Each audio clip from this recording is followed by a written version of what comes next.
네, 오늘 설교 본문은 계시록 20장 1절로 3절입니다. 또 내가 보매 천사가 무저갱 열쇠와 큰 쇠사슬을 그 손에 가지고 하늘에서 내려와서 용을 잡으니 곧 뱀이요 마귀요 사단이라 잡아 1000년 동안 결박하여 무저갱에 던져 잠그고 그 위에 인봉하여 1000년이 차도록 다시는 만국을 미혹하지 못하게 하였다가 그 후에는 반드시 잠깐 노일이라. 아멘.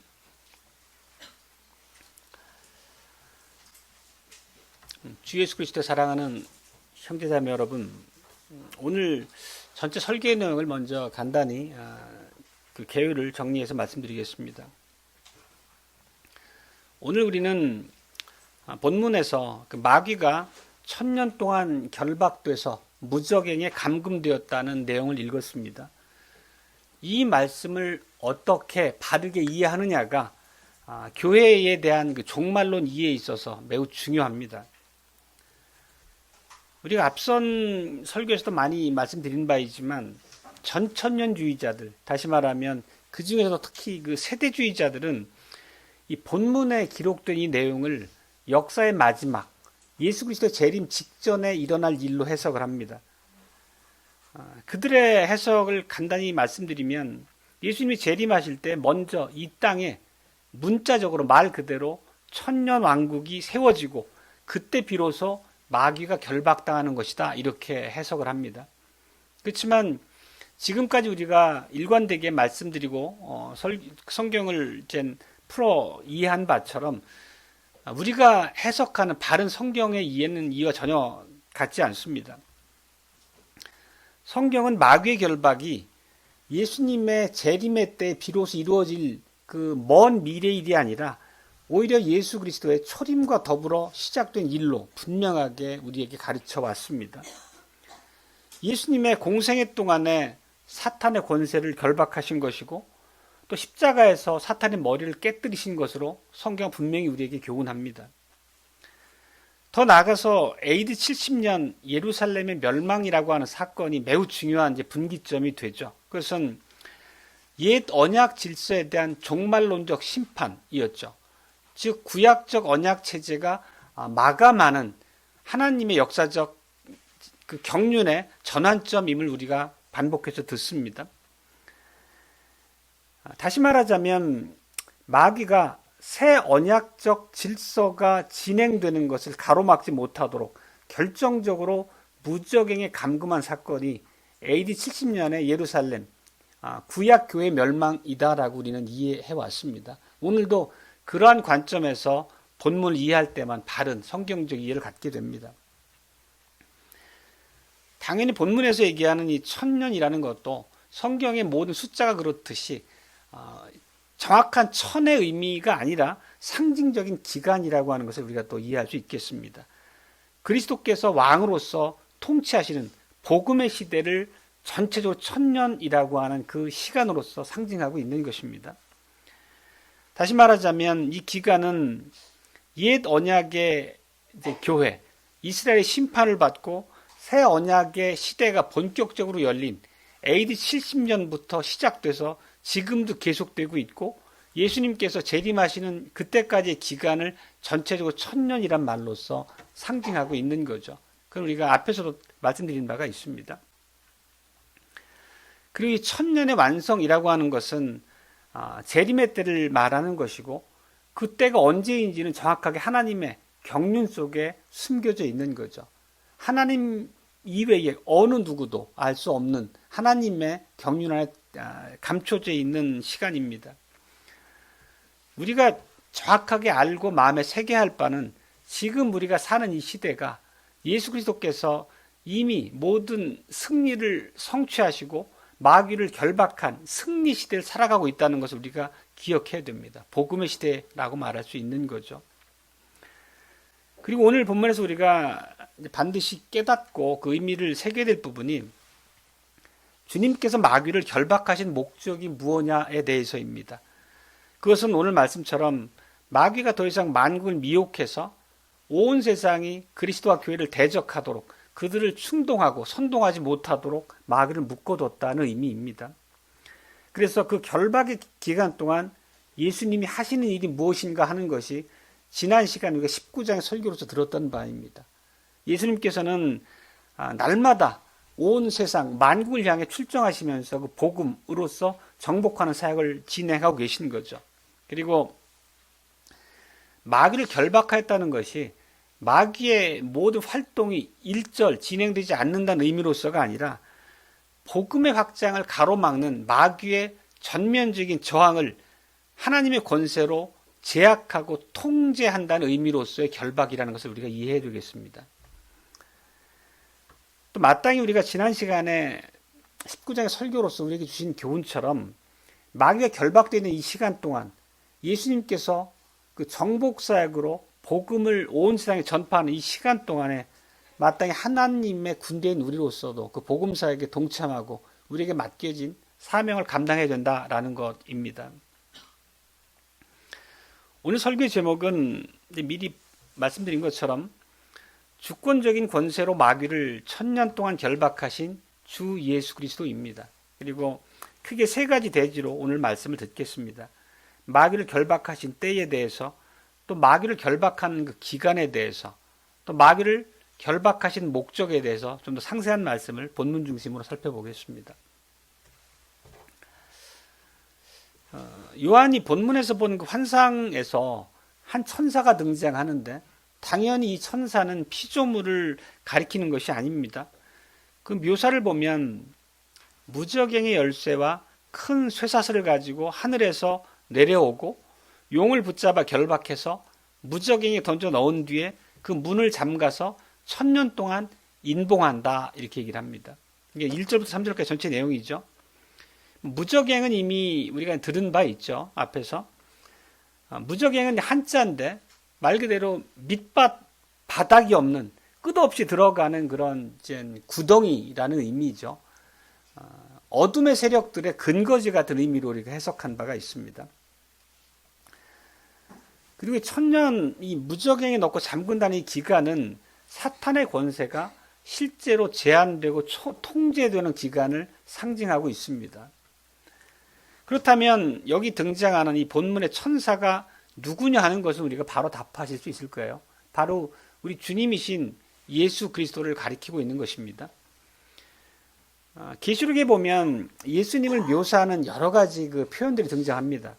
10장에 보면 땅과 바다를 밟고 서 계신 힘센 천사, 그분도 예수 그리스도이심을 우리가 해석한 바 있죠.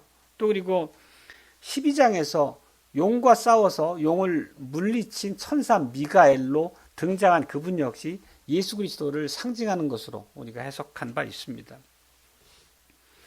또 구약적 맥락에서 보면 말라기에 이런 말씀이 있습니다. 3장 1절인데 만군의 여호와가 이르노라 보라 내가 내 사자를 보내리니, 바로 이렇게 말라기가 예언한 이 언약의 사자가 오늘 본문에 등장하는 예수 그리스도, 그 천사로 표현된 그분입니다. 그리고 지금 그 본문에 등장하는 천사가 갖고 있는 도구들을 보면 그분이 분명히 예수 그리스도이심을 우리가 해석하는 또 근거로 우리가 이해할 수 있겠습니다. 보면 무저갱의 열쇠, 또 우리가 큰 쇠사슬을 가지고 있습니다. 우리가 무저갱에 대해서는 계시록에 처음 등장하는 단어가 아니죠. 이미 계시록 앞에 우리 이미 봤던 9장에서도 무저갱을 본 바가 있습니다. 거기는 마귀와 귀신들이 머무는 곳, 그들이 갇혀 있는 곳이라는 의미로 무저갱을 우리가 성경적으로 이해한 바 있죠. 그런데 오늘 본문을 보면 그 열쇠를 쥐고 계신 그분께서 용을 결박해서 무저갱에 가두고 그 무저갱의 문을 닫고 1000년 동안 거기에 감금한다 이렇게 표현합니다. 그러면 사탄과 무저갱을 이렇게 주권적으로 통제할 수 있는 분은 누구시겠습니까? 바로 예수 그리스도를 얘기하는 거죠. 이거는 분명히 이미 주님께서 당신을 가리켜서 이렇게 말씀하신 바가 있어요. 사망과 음부의 열쇠를 가지신 분이다 이렇게. 1장에서 계시록 1장에서 나왔던 표현입니다. 1장 18절인데요. 나는 처음이요 나중이니 곧 산자라 내가 전에 죽었었노라. 이제 세세토록 살아있어 사망과 음부의 열쇠를 가졌노니, 이렇게 당신을 표현하신 바가 있죠. 그러니까 반복해서 말씀드리지만 지금 본문에 나오는 천사로 표현된 분은 우리의 주님이신 예수 그리스도를 말씀하고 있는 바입니다. 그렇다면 우리가 이제 항상 이 본문을 대할 때 느끼는 이제 질문이지만 중요한 것은 이 사건이 일어난 때가 언제냐 하는 것을 우리가 성경적으로 이해해야 되겠습니다. 앞선 개요에서 말씀드렸지만 전천년주의자들 그리고 또 세대주의자들은 이게 먼 미래 일로 해석한다고 말씀드린 바 있습니다. 그렇지만 이 견해가 잘못됐다는 것은 성경에서 우리가 계속 해석하고 이해한 바대로입니다. 이 본문이 가리키고 있는 이 사탄을 무적에 결박하고 감금한 이것은 이미 성취된 사건으로서 우리는 이해하고 있습니다. 마귀를 결박하신 예수님께서 그 일을 성취하신 것은 이미 예수님의 초림과 더불어서 이루어진 일이라고 우리는 알고 있죠.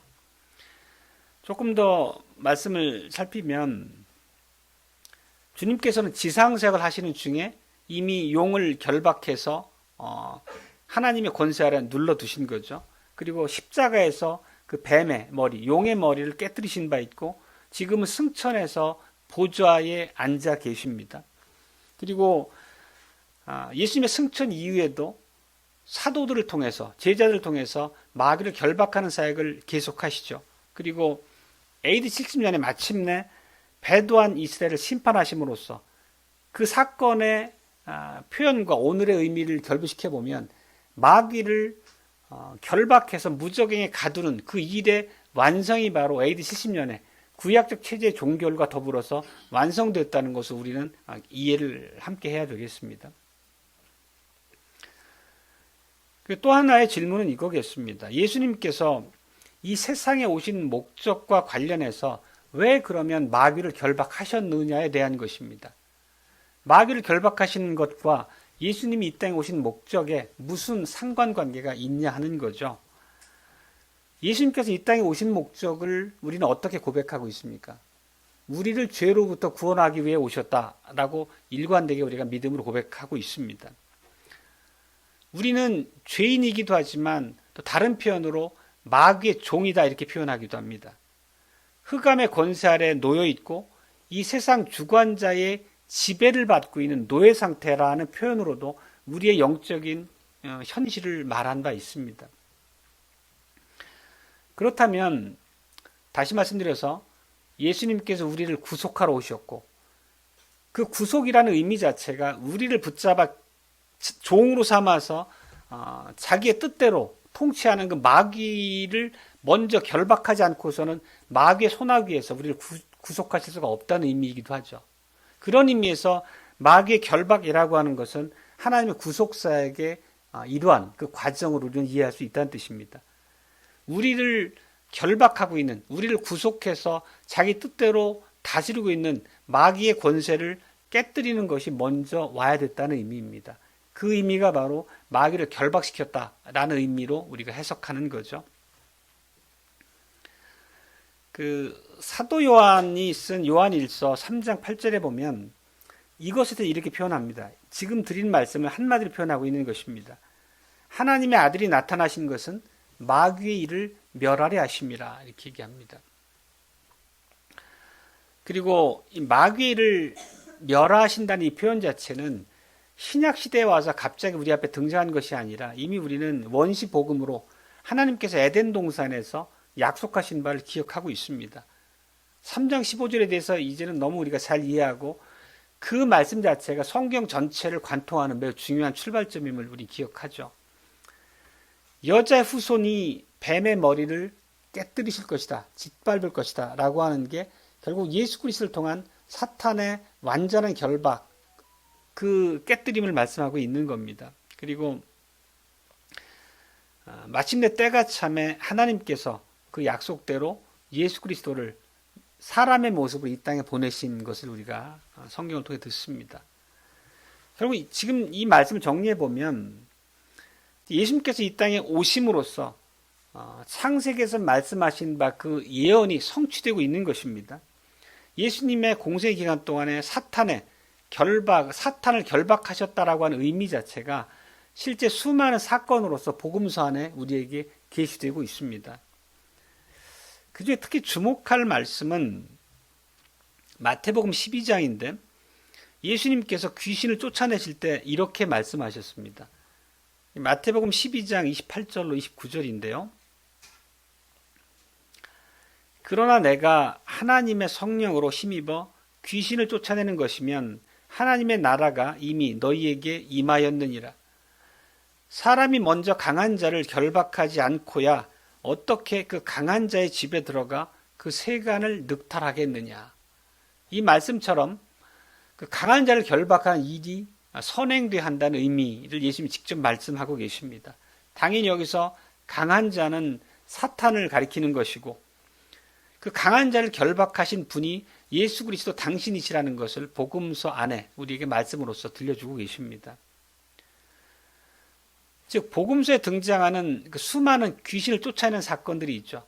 그 단순한 기적으로서의 의미가 아니라 그 말씀하신 바대로 사탄을 결박하는 그 일의 실제적인 현장으로 우리가 이해할 수 있어야 된다는 뜻이기도 합니다.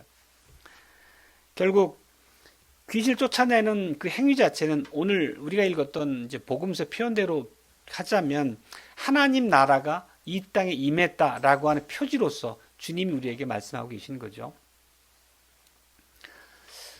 그 복음서 몇 곳을 보면 귀신들도 지금 주님께서 하시고 있는 사역의 성격을 정확하게 이해하고 있음을 볼 수 있습니다. 몇 가지 사례를 보겠습니다.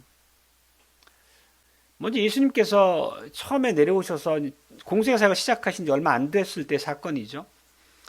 가버나움 회당에서 가르치실 때에 그곳에 더러운 귀신 들린 자가 있었습니다. 그래서 예수님께서는 그 사람 안에 있는 귀신을 향해서 그 사람에게서 나오라고 명령을 하죠. 그러자 귀신이 이렇게 외쳤습니다. 마가복음 1장 23절입니다. 나사렛 예수여, 우리가 당신과 무슨 상관이 있나이까? 우리를 멸하러 왔나이까?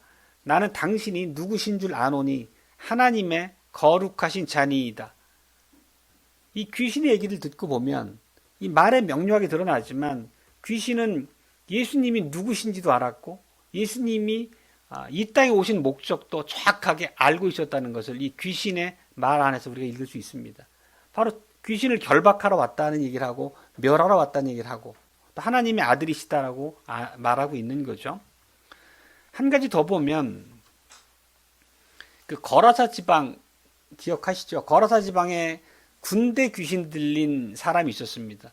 군대 귀신이라고 표현한 거는 그 사람 안에 든 귀신이 숫자가 엄청나게 많았다는 의미로 표현된 것입니다. 이번에도 역시 예수님께서는 그 군대 귀신에게 그 사람으로부터 나오라 이렇게 명령하시죠. 그러자 그 귀신이 이렇게 또 외칩니다. 마가복음 5장 7절 말씀입니다. 지극히 높으신 하나님의 아들 예수여, 나와 당신이 무슨 상관이 있나이까? 원컨대 하나님 앞에 맹세하고 나를 괴롭게 마소서.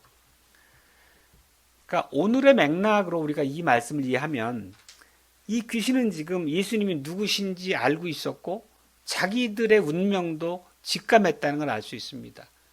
단순히 귀신을 쫓아내는 기적을 베푸는 그런 능력자라는 의미 그 이상 이분이 바로 하나님의 아들이신 것을 귀신이 정확하게 인식하고 부르짖고 있음을 봅니다. 지극히 높으신 하나님의 아들 예수여 이렇게 부릅니다. 당연히 자기가 들어가 있던 사람 안에서 예수님의 명령을 받고 쫓겨나는 귀신들은 매우 고통스러운 상황을 맞이한 거지만 자신들의 운명을 직감하고 예수 그리스도의 권능 앞에 자기들이 항거할 수 없었죠. 결국 그들은 쫓겨나게 됩니다. 이런 맥락을 우리가 하나하나가 마귀를 결박하는 그 예수 그리스도의 지상사역의 수행의 과정으로 이해할 수 있다는 것입니다. 다시 말하면 지상사역을 시작하신 그 순간부터 마귀를 제압하는 그 주권적인 예수 그리스도의 예언이 성취되는 과정이다 이 말씀입니다. 그리고 앞서 주님의 말씀 마태복음 12장 말씀에서 들었던 것처럼 이렇게 마귀를 결박하는 것은 마귀의 권세에 사로잡혀서 종노릇하고 있는 하나님의 택한 백성들을 그 손아귀에서 빼앗기 위한 그 과정, 사역의 성격도 함께 지니고 있다는 것입니다.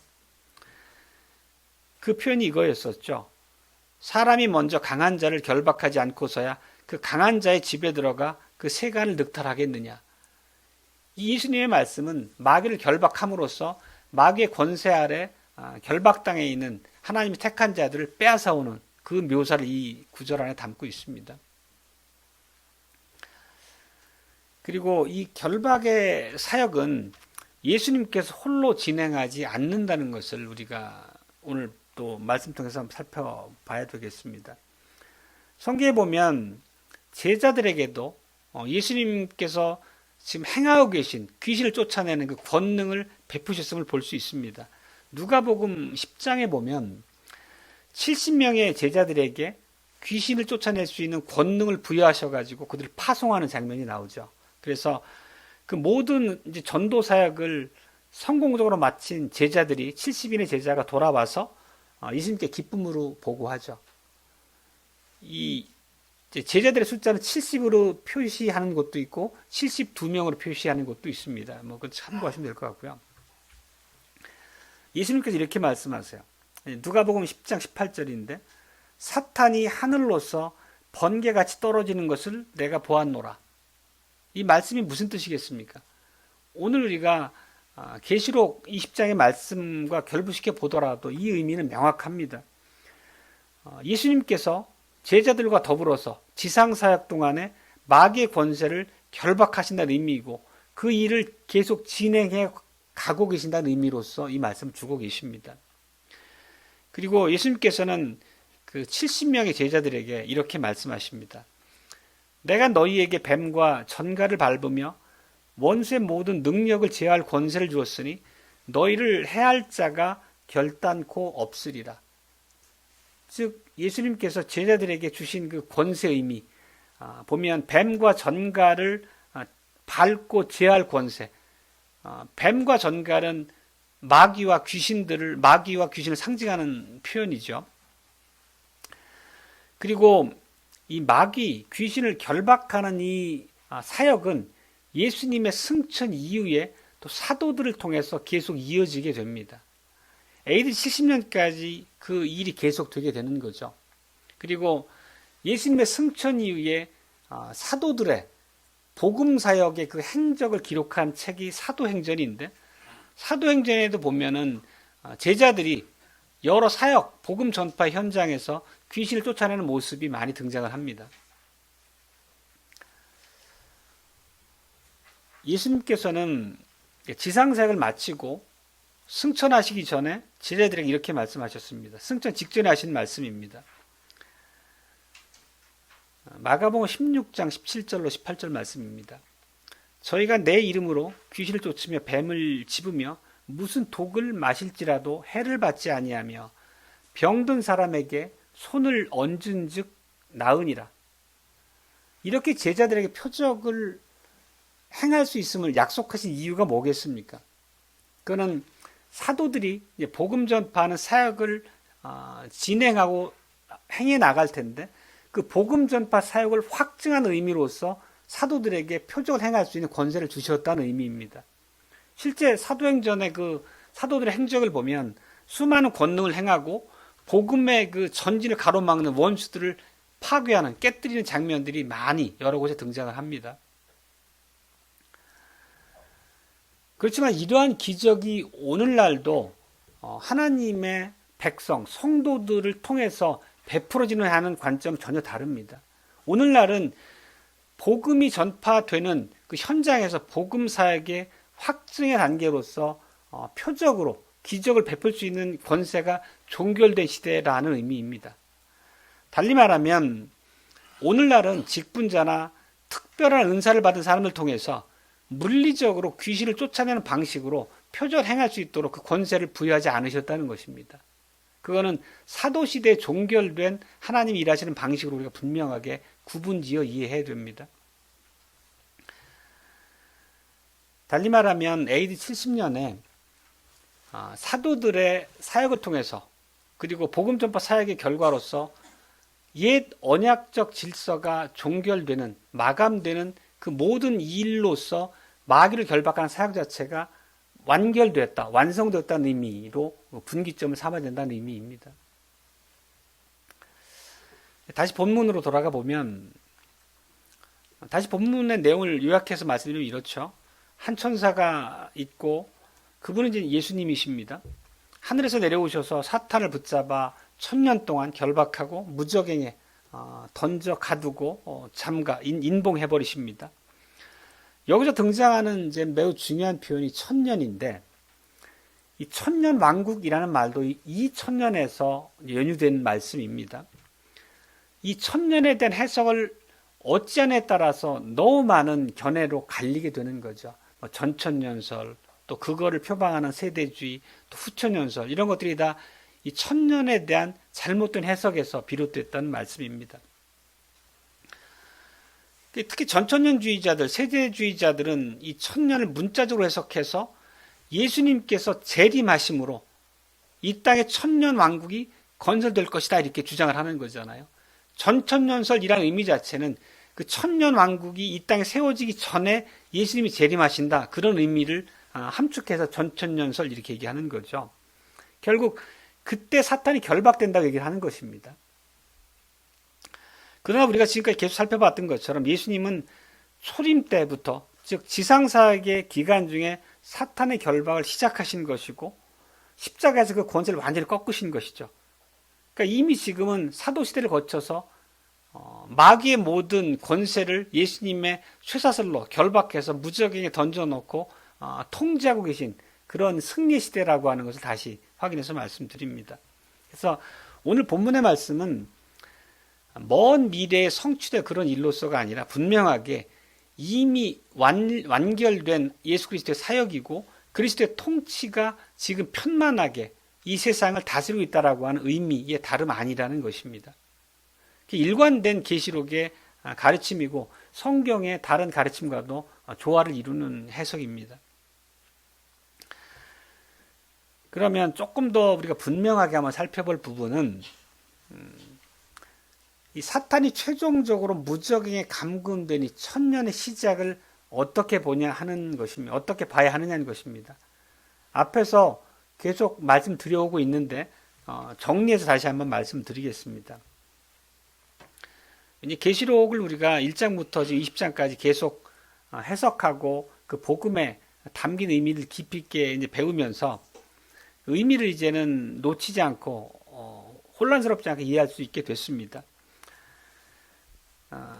이 1000년의 시작 시점 다시 말씀드리지만 예수님께서 지상사역 동안에 그 마귀를 결박하시는 사역을 진행하셨고 또 승천하신 이후에 제자들에게 그 권능을 주심으로써 마귀를 결박하시는 사역을 지속하셨고 AD 70년에 마침내 그 마귀를 결박하는 사역이 완결됐다는 얘기를 드린 바 있죠. 바로 오늘 얘기하는 1000년의 본격적 시작이 그렇기 때문에 AD 70년이다 이렇게 말씀드릴 수 있는 것입니다. 여러분에게 요한계시록 핵심 주제가 무엇입니까? 라고 누가 묻는다면 어떻게 답하시겠습니까?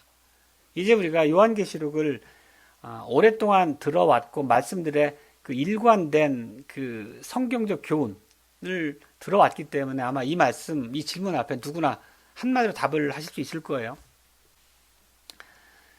근데 이제 제가 정리해서 말씀드리면 이렇게 드릴 수 있겠습니다. AD 30년에 예수 그리스도의 이제 공생애가 시작이 되죠. 그리고 AD 70년에 옛 언약 질서가 마감을 하게 됩니다. 바로 이 내용 자체가 요한계시록이 말하고 있는 핵심인 거죠.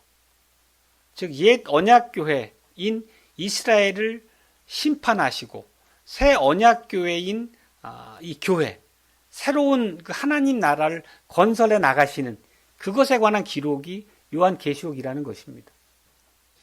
이제는 요한계시록을 이러한 관점으로 관통해서 이해하게 되면 모든 그런 신비한 비유, 혼란스럽고 어려웠던 비유들도 이 관통된 핵심 메시지 안에 다 담을 수 있는 거죠. 보면은 교회를 핍박했던 땅 짐승, 바다 짐승, 세상의 권세와 이제 거짓 교회, 거짓 지도자들을 가리키는 거였죠. 그들을 심판하셨고 또 이미 그들의 배후에서 땅 짐승과 바다 짐승을 충동해서 교회와 예수 그리스도를 대적하던 그 마귀도 완벽하게 결박해서 무적행에 넣고 감금하신 사건의 완결이 이제 요한계시록 안에 담겨 있는 그 과정 중에 있는 거죠. 이해하시겠죠? 그 사도 바울의 그 로마서를 보더라도 이제 로마서는 로마에 있는 교회 성도들에게 바울이 쓴 서신이잖아요. 거기 보면 이런 표현이 있습니다. 16장 20절입니다. 평강의 하나님이 속히 사탄을 너희 발 아래서 상하게 하시리라. 여기 우리가 속히라는 표현을 보는데 이 속히라는 표현은 결국 여기 나온 너희 발 아래에서 사탄을 상하게 하시리라 라고 하는 이 일 자체가 속히 이루어진다고 바울 사도 역시 말하고 있다는 것입니다. 다시 말하면 이 사탄의 이 발 아래 밟힌다는 이 결정적 패배 사실 자체가 먼 미래 일이 아니라 사도들이 살아있는 사도 시대에 성취될 일로서 바울 사도가 얘기하고 있다는 거죠. 우리가 계시록 1장에서 봤던 동일한 말씀이 있습니다. 계시록 1장에 보면 요한 사도가 이 이제 환상을 통해서 계시를 받게 되고 그 굉장히 중요한 말이 1장에 등장합니다. 반드시 속히 될 일이다 이렇게 얘기하죠. 환상을 통해서 받은 이 모든 계시가 먼 미래에 이루어질 종말의 때 예수 그리스도의 재림의 때 이루어질 일로서가 아니라 반드시 속히 될 일이다 라는 분명한 말로서 요한계시록의 내용 자체가 과거에 이미 성취된 사건으로서 우리가 이해하는 단초를 제공했던 거죠. 근데 그 말씀이 바울 사도가 썼던 로마서에도 동일하게 등장함을 볼 수 있습니다. 다시 정리해서 말씀드리지만 마귀는 이미 결박당한 채 무적행에 갇혀 있는 상태입니다. 그렇기 때문에 예수님께서 천년이 시작된 AD 70년부터 지금까지 우리가 새롭게 마귀를 결박하는 사역이 우리에게 주어지지 않았다는 것입니다. 우리는 이미 마귀가 결박된 승리의 시대를 살고 있다는 거죠. 복음의 시대를 살아가고 있다는 것을 우리는 기억해야 하겠습니다. 그 얘기는 앞서도 말씀드린 바 있지만 오늘날 귀신을 쫓아낸다, 여러 가지 방식으로 그 신비한 이적을 베푸는 이런 것들은 결코 하나님께서 하나님의 백성, 하나님의 성도를 통해서 베푸는 이적일 수 없다는 것을 우리는 분명히 기억해야 되겠습니다. 그것들은 마귀가 교회를 미혹하는 사건의 다름이 아니라는 거죠.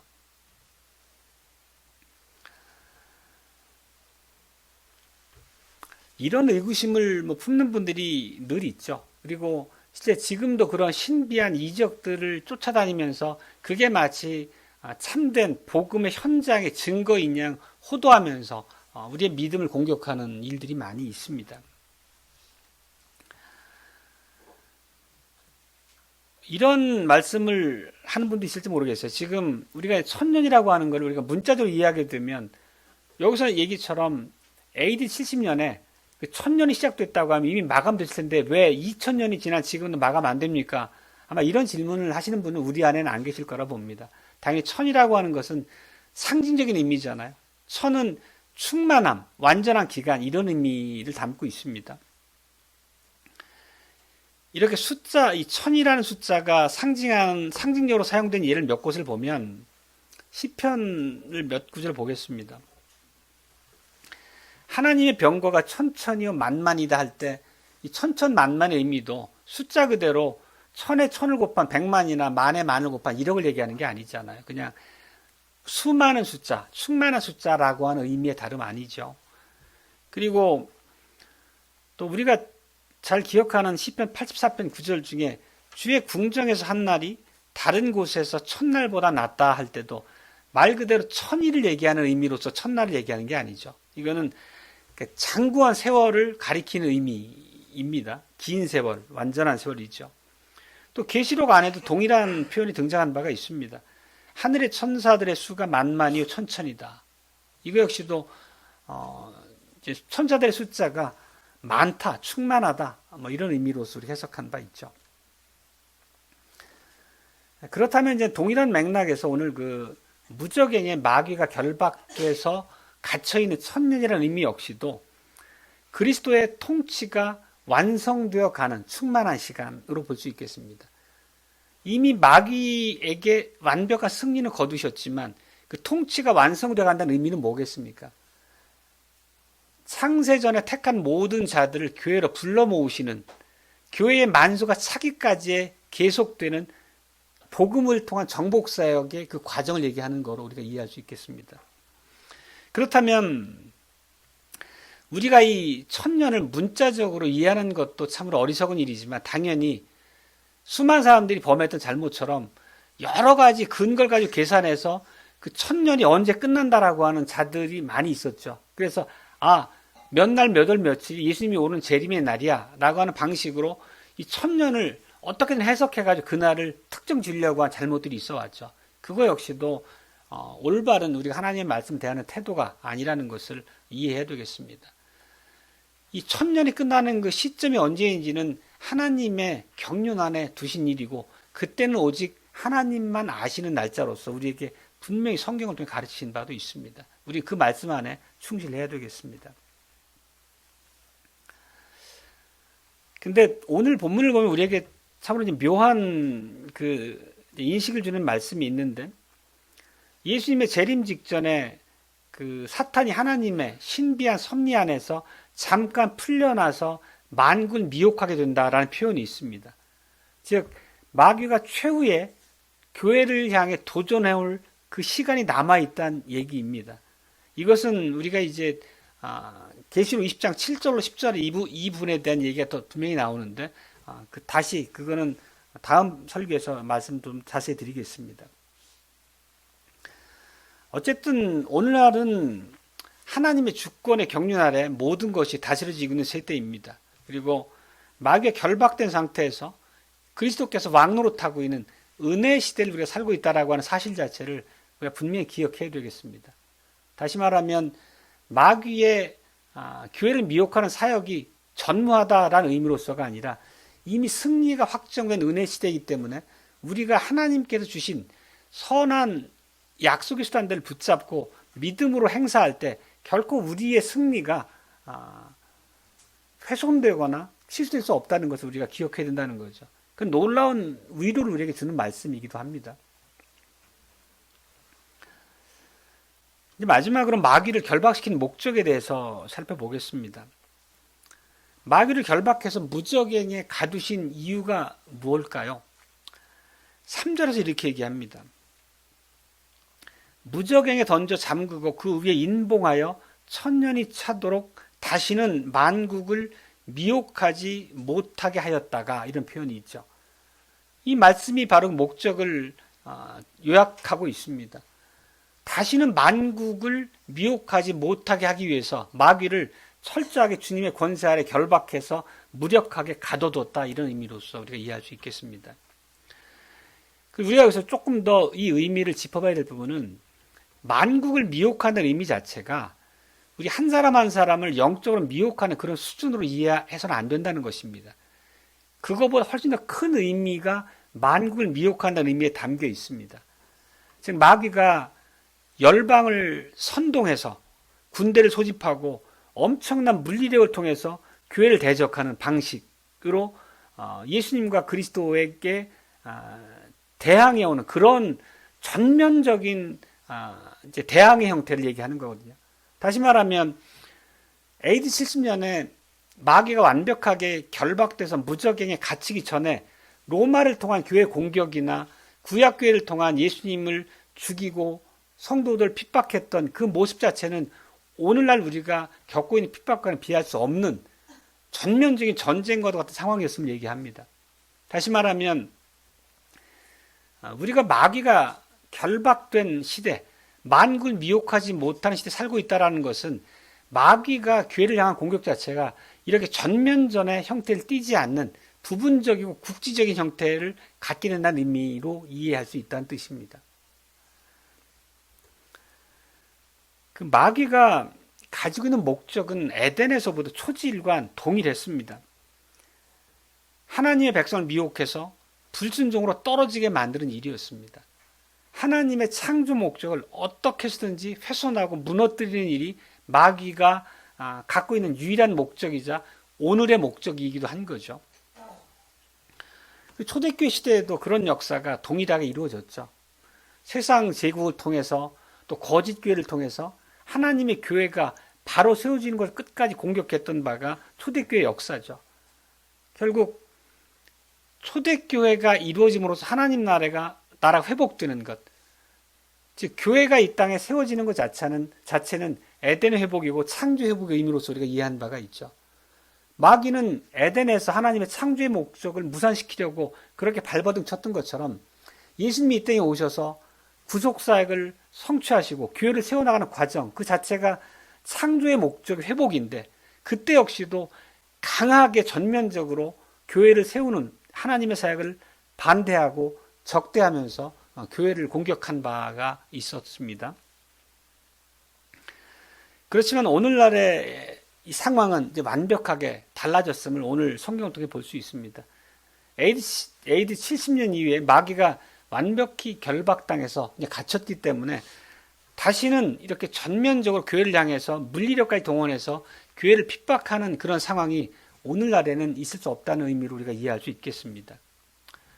천년이 차기까지는 교회가 마귀가 교회를 공격하고 성도들이 예수 그리스도를 믿는 신앙에서 떨어질 수 있도록 하는 계속적인 미혹의 공격은 이루어지겠지만, 그거는 그 결박 이전에 이루어졌던 그런 전면적인 그런 형태를 취하지 않는다는 것을 오늘 말씀 안에서 우리가 이해할 수 있습니다.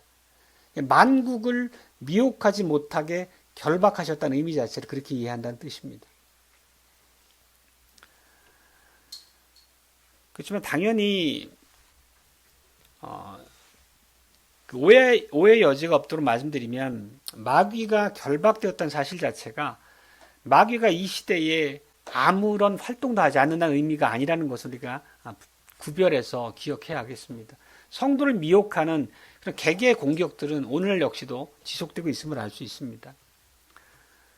그렇기 때문에 성경에 보면 이 어둠의 주관자 마귀에게 대적하라고 하는 경고와 훈계 말씀들이 가득합니다. 그 대표적인 말씀이 에베소 6장에 있는 말씀입니다. 말씀의 전신갑주를 입고 마귀와 싸우라, 이렇게 사도가 우리에게 강권하고 있죠. 이 전신갑주라고 하는 것은 온몸을 두르는 이제 갑옷인데, 거기에 보면 여러 가지 등장하잖아요. 그죠? 복음의 검이라는 표현도 등장하고, 성령의 검, 복음의 투구, 제가 정확히 하는데, 그 하나하나의 모든 것들이 그런 말씀을 의미합니다. 결국 우리가 마귀를 대적하는 방식은 하나님의 말씀과 그 말씀을 들어 우리를 세우시는 성령의 역사로서 이루어진다는 것이죠.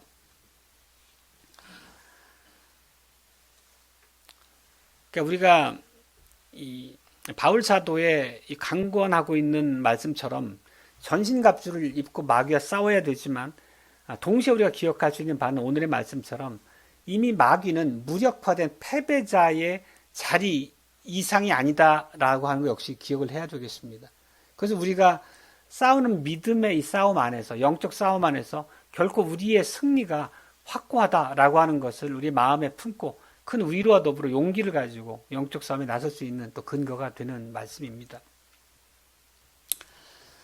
그리고 이런 이제 만국을 미혹하지 못하게 마귀를 결박했다는 의미 자체도 있고, 궁극적으로 깊은 그 목적은 결국은 하나님께서 택한 모든 백성을 불러 모아서 교회의 만수가 차기까지 그 궁극적인 목적을 두고 이루어지는 사역으로서 우리가 이해할 수 있겠습니다.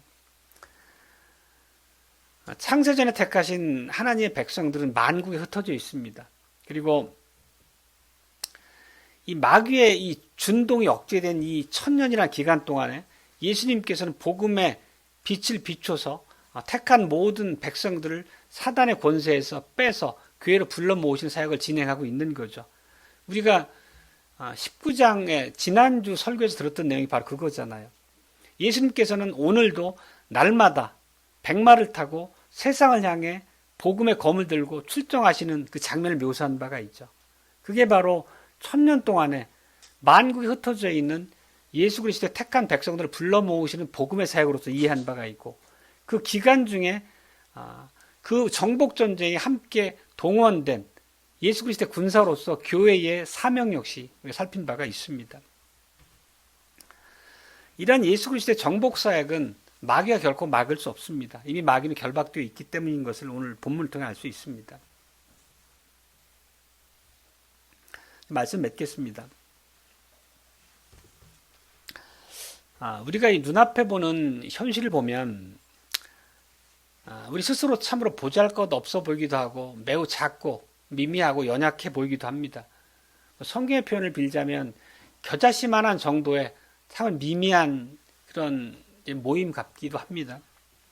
그렇더라도 우리는 오늘 말씀을 통해서 실망할 필요가 없음을 알게 되고 큰 위로를 얻게 됩니다. 이미 마귀가 결박되어서 결코 하나님의 주권을 거슬러서 교회를 공격할 수 없다는 것을 우리가 확신할 수 있게 되는 거죠. 주님께서는 성령과 말씀을 통해서 온 만국에 흩어져 있는 택한 백성들을 불러 모으시는 사역을 지금도 하고 계십니다. 그리고 그것은 이미 그 모든 승리가 보장된 하나님의 정복 사역임을 오늘 말씀을 통해 더 확고하게 우리가 기억하게 됩니다. 그리고 그렇게 그리스도께서 왕노릇하는 그 일에 우리 하나님의 택한 백성들을 불러 모아서 우리도 그 대열에 함께 속해 있음을 더 확신할 수 있게 됩니다. 그렇다면 우리들이 먼저 할 일은 우리 자신이 하나님의 이 풍성한 복을 누리는 언약의 백성들이라고 하는 것을 다시 한번 새롭게 일깨워야 되겠습니다. 그리고 그 말씀 자체는 당연히 거룩한 말씀에 순종하는 삶으로서 주님께 헌신하는 그런 부르심이 있다는 것도 알아야 되겠습니다. 그리고 하나님의 교회로서 부름받은 그 일에는 또 그 연장선상에서 지금도 계속되고 있는 우리 주님의 만국을 향한 복음의 검을 통한 정복사에게 동원된 하나님의 군대로서 우리들에게 역시 역할이 있다는 것을 기억해야 되겠습니다. 하나님의 군대로서 부름받은 자라면 당연히 승성하는 군인으로서 그 전쟁에 참전해야 된다는 의미를 우리가 지난 시간에 세세하게 살핀 바 있습니다. 우리가 이렇게 주신 말씀 앞에 순종을 하면서 하루하루 나아가게 되면 성령과 말씀 안에서 믿음으로 순종하게 된다면 오늘 말씀처럼 마귀가 참으로 하나님께 완벽하게 결박당한 무기력한 상태이기 때문에 그 복음의 사역을 통해서 드러나는 열매를 우리 삶에서 목도하게 될 것으로 믿습니다. 아멘.